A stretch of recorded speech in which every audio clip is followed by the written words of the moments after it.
Guess what? We're talking about diet culture. Are you ready? Welcome to a brand new episode of Beauty Unlocked, the podcast. If you're new to Beauty Unlocked, I'm Carissa, host of this circus. Welcome, friends. If you've been a long-time listener, you know all about the shenanigans and utter fuckery that is Beauty Unlocked. Are you ready? Howdy, hi, friends, and welcome back to another episode of Beauty Unlocked. I'm Carissa, and today we're diving into a topic that's pervasive in our society, yet often goes unnoticed: the insidious grasp of diet culture. Let's get into it. So this episode is based on an article written by Yasmin Jeffrey. I found it on abc.net.au, and I'll add the link to the article in the show notes so that you can take a look at it. Just a warning that I'm going to briefly mention eating disorders, disordered eating, and restrictive eating practices. I had to clear my throat there for a second. Have you ever found yourself at the dinner table, engaged in a conversation about weight gain with your family? That's what psychologist and Butterfly Foundation treatment team leader Anila Azar terms as diet culture. It's this societal construct that places thinness on a pedestal, equating it with success and beauty. But as Azar explains, it's much more than that. It ingrains the belief that someone is morally bad if they don't conform to these standards. The origins of diet culture are multifaceted, rooted in race, culture, sex, identity, and capitalism, says Azar.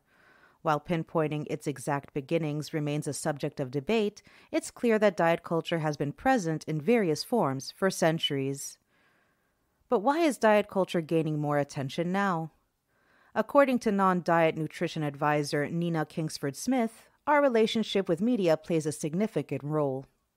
She points to the diet industry as the driving force, capitalizing on societal narratives that endorse thinness and unrealistic beauty standards.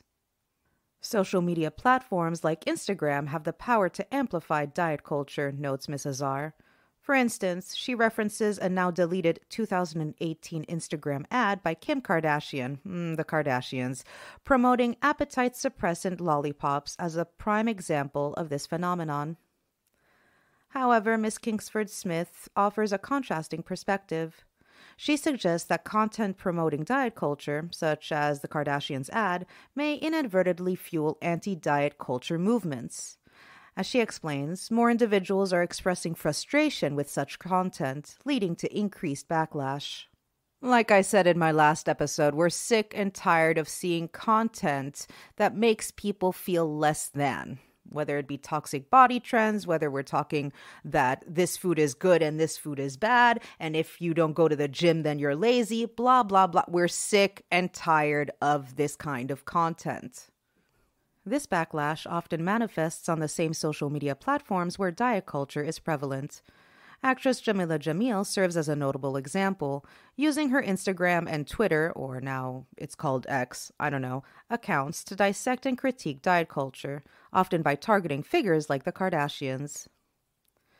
Following a selection of plus-sized influencers may prompt the algorithm to present posts aligned with counter-diet culture movements, such as the Health at Every Size, or HAES, body positivity, and body neutrality and body acceptance movements. This is why I say, folks, if you're active on social media, make sure to diversify your feeds. Let's not overlook the detrimental effects of diet culture. The online outcry against it is growing, as it's becoming increasingly evident that health is far more nuanced than the simplistic equation of skinny equals good and fat equals bad. Ms. Azar and Ms. Kingsford-Smith shed light on the fallacy of diet culture's premise, which hinges on the belief that thinness equals health. This notion is fundamentally flawed. Yes, it is. Research has demonstrated that the majority of individuals who lose weight through dieting end up regaining it.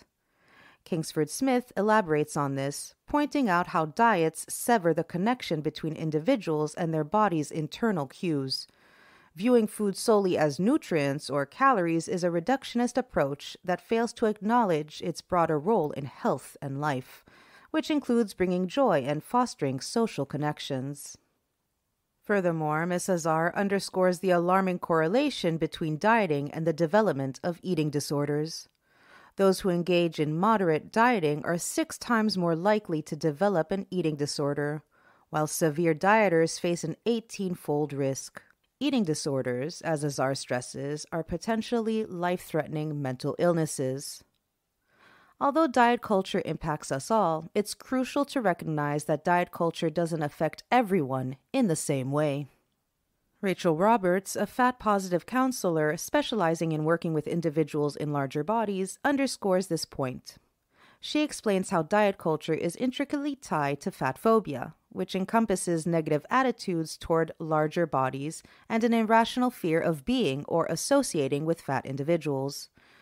Roberts emphasizes that people in larger bodies experience the ramifications of a fatphobic society in a distinctly profound manner. She points to research indicating that individuals facing weight bias can encounter medical discrimination based on their weight. Additionally, studies reveal that people in larger bodies are less likely to be considered for job opportunities or promotions. Roberts highlights the intersectionality of fatness with other marginalized identities, exacerbating the oppression experienced by individuals in larger bodies. This interconnectedness underscores the pervasive nature of weight bias and its impact on various aspects of individuals' lives. Diet culture infiltrates various aspects of our lives beyond mere dietary choices, from fat talk among friends to the marketing of foods as inherently good or bad. Its influence is pervasive. Even seemingly innocuous practices like intermittent fasting or detoxes are manifestations of diet culture, masking themselves as wellness trends. Yes, my friends, the health and wellness industries are rife with diet culture talk. So, how do we navigate through this maze of diet culture? Nina Kingsford Smith suggests examining our motivations behind food and exercise choices. Are they aligned with our internal values or rooted in societal pressure? By fostering self-awareness, compassion, and I'm going to add here, educating ourselves, we can begin to untangle ourselves from the grips of diet culture. I do hope you enjoyed this episode. If you want to listen to similar episodes and you're a new listener, howdy hi, by the way, I've compiled a list of previous episodes that relate to diet culture, like the toxic side to Instagram's fitness culture, hating our body is learned behavior, diet culture continues to gaslight us, snapback culture is toxic AF, we need to stop praising someone's revenge body made very popular by Khloe Kardashian.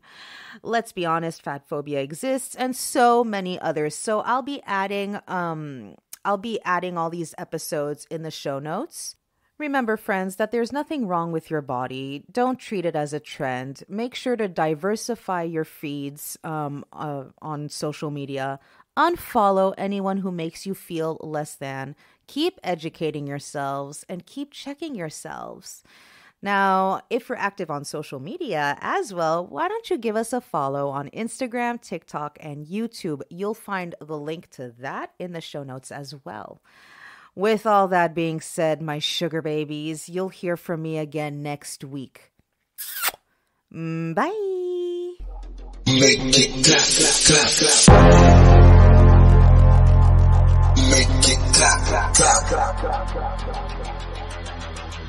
Make it clap, clap, clap.